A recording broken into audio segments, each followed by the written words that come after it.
Hello and welcome back to Chaosbane. Last time we helped some researchers clear out part of a pyramid, I guess it's just a temple complex, solved a very simple puzzle, and then came back, and now we have to talk to Durer. Ah, there you are. You will be pleased to learn that Marguerite was right.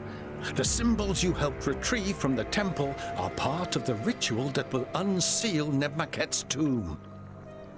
All that's missing is the final symbol, which we believe might be hidden in the desert not far from here.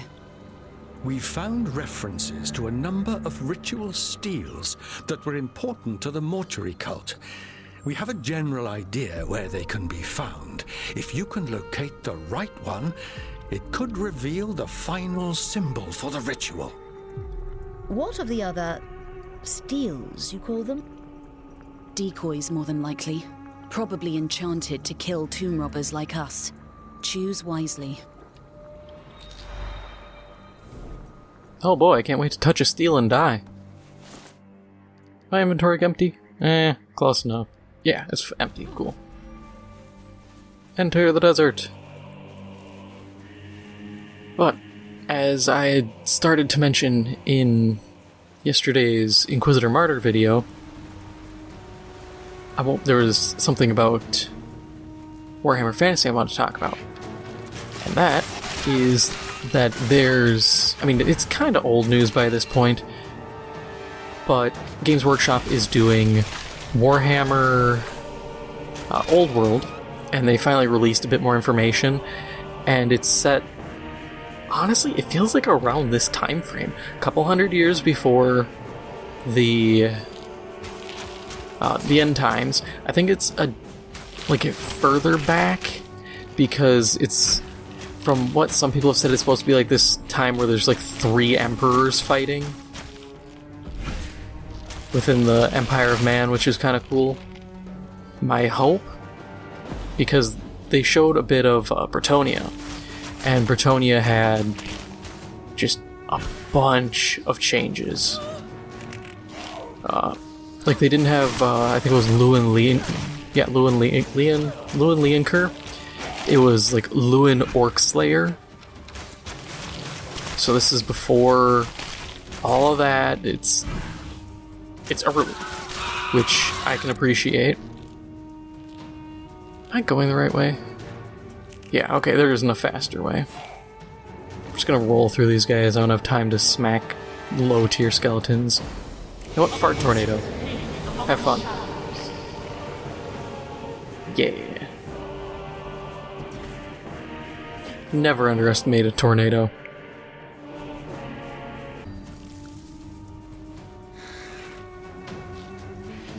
But one of the big things that has me excited about this new,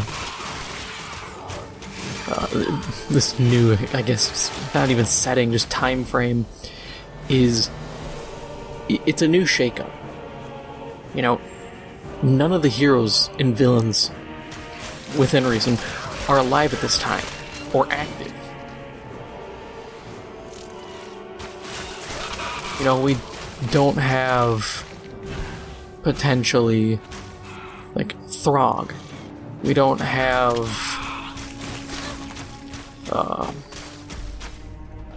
I don't know if Azag would be around, because he's got that crown that kind of messes with him. But, you know, we don't have Deathmaster Snitch. We don't have, I'm just trying to think, like, Helman Gorst. We don't have any of these characters. You know, we got Tackless, and some of them, I believe, they should be alive at this point. But that's only a handful of characters. Otherwise, we can have complete shakeups as to what's going on, and can have some interesting events happen. Oh, another Tide of the Undead, like what is already in lore, happens? Cool. That can be a thing. There could be a horde of beastmen that come rampaging through, burning everything. It could happen. Greenskin invasion. A big area falls to chaos. It can be near endless in possibilities. And I can appreciate that. Hang on, 47? Oh, yeah. That. I was like, I'm level 50, what's going on? But yeah, the legend stuff. But so there's infinite possibilities. And what I hope, really, really hope Games Workshop does is that they decide we're going to expand east.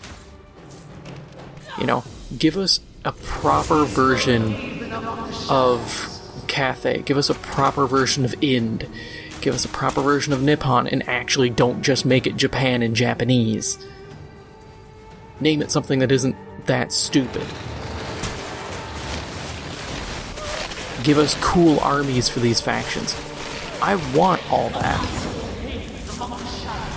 It also means we could get a new Total War game, which, even though we don't even have Total Warhammer 3 out, I'm already like, man, I want a new Total War Warhammer. You know, mix up the starting areas, because the starting areas, especially in base game, kind of suck. Especially with how small Sylvania is. You really can't go very far as the vampires without having to throw down with the Empire, and then you're just slapped up a bunch if you're not good enough. Like me. But I want something cool to come of this. Because there's so many possibilities. Old locations become new locations become old. Hell, expand Araby, expand, like, the Moot with the halflings. Expand Albion, please, give us more for Albion. The Amazons. There's a lot that can be expanded upon and made into proper factions, or at least just made more interesting.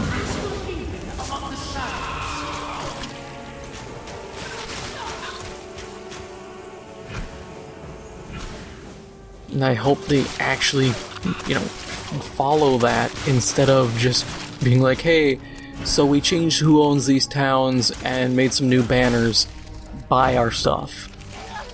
Because that would, it wouldn't surprise me, but that would be just kind of a slap in the face to me. Because it's like, come on, you have near infinite opportunities. Use it. Since they don't seem to want to do my idea that I suggested before of just taking, like, the named heroes and spitting them out into an alternate dimension. Which I would have preferred, but, I get it. That would be a really cheap way of, that's an absolute cop-out and a half. To just be like, oh, Age of Sigmar is failing, so let's just make a new old thing and just transplant the heroes, and it's... Admittedly, I think it'd be cool, because then within story and within lore, these heroes and villains would be faced with the realization that they can undo what their timeline had, and then facing, new issues. Maybe Chaos gets, Archaon gets defeated, but Nagash gets revived. And suddenly, huge parts of, the Southlands and Araby become just this undead empire. Nehikara 2 Electric Boogaloo. Something like that. And then it becomes this storyline of facing that down as it tries to conquer the world. Or maybe the lizard men, after, seeing Croak or Mazdamundi or somebody from alternate dimension, are like, maybe we need to just commit genocide and wipe out everybody like we kind of were doing anyways. For the Great Plan, since apparently the Great Plan kind of goes bad. You know, you could do something wild like that, make good characters kind of bad temporarily, and bad characters good, or just change who's the villain. Make the Dark Elves do a bit more in the old world. Or like I said before, you know, Nippon, Cathay, and Ind. Give us interesting empires to come from them.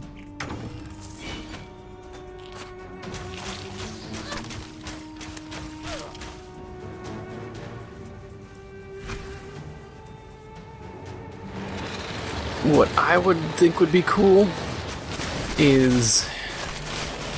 This is very specific, but if any of you ever played Age of Mythology,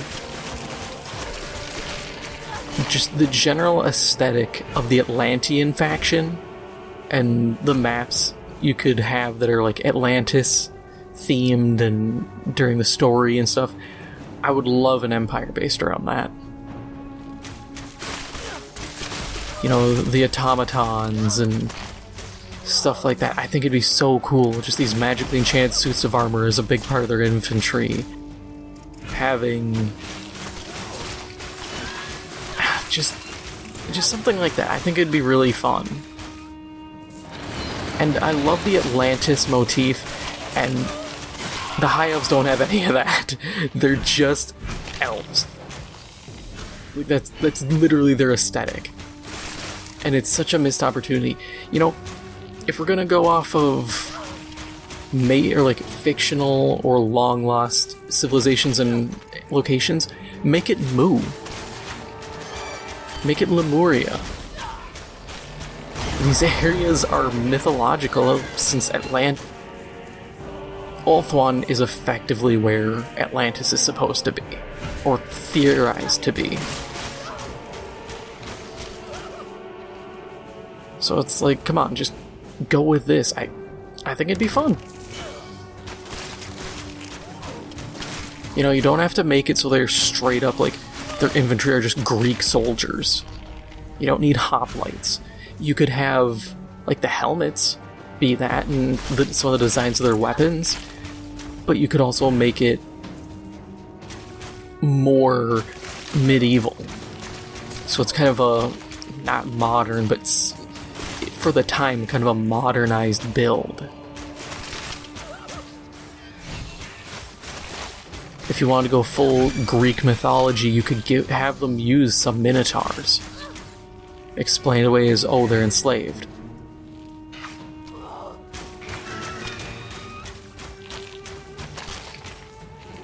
You know, introduce that. I think it'd be cool. And it doesn't... In that sense, that doesn't shake up the world. It fits within the lore, and it's not like being like, let's just add Cthulhu. Because if they straight up just were like, yeah, Cthulhu's in here now, I would slap someone. I love Lovecraftian stuff, but it wouldn't fit in the slightest.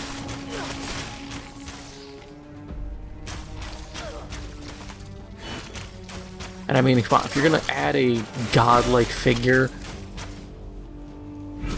I've said before, you bring in Malice, Malal, whatever you want to name him. You know, you figure out the licensing so that you can add something of equivalency. Necromancer Man? Tomb Priest?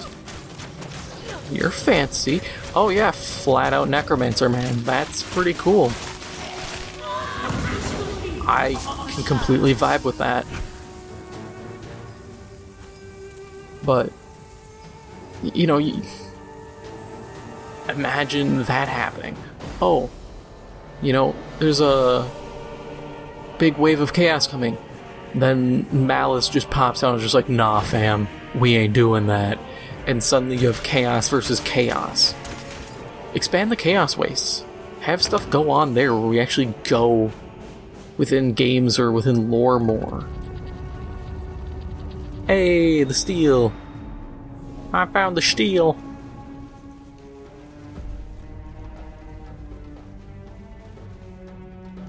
Okay.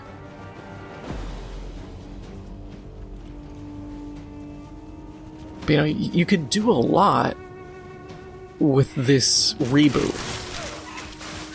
You know, introduce new factions. You could even explain it as like, hey, these guys were alive at this point, and then sometime later on down the line they either become isolationists, which is why you don't see them in End Times, or they literally use magic and accidentally sink their own island continent.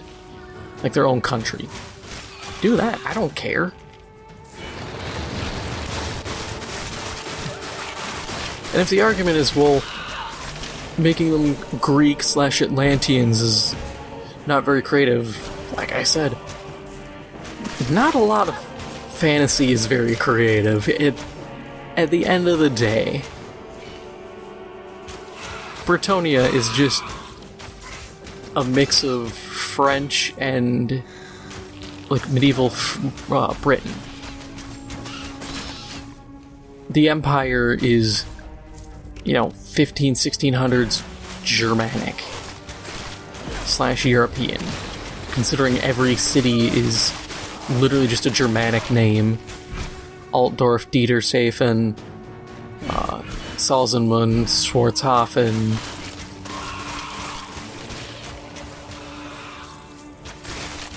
It's just German. Or at least Germanic.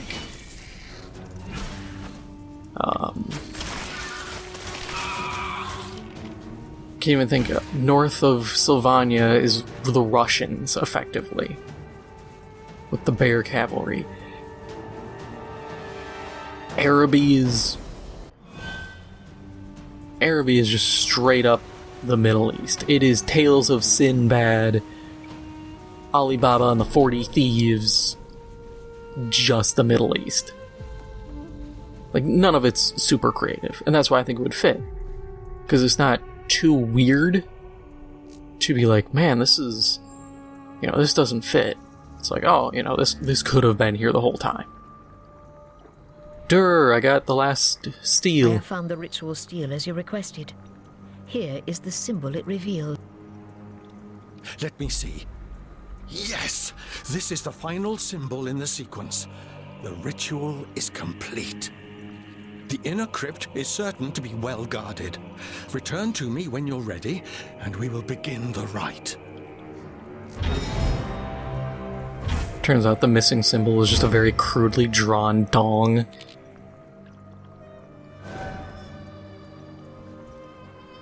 But that is all for now.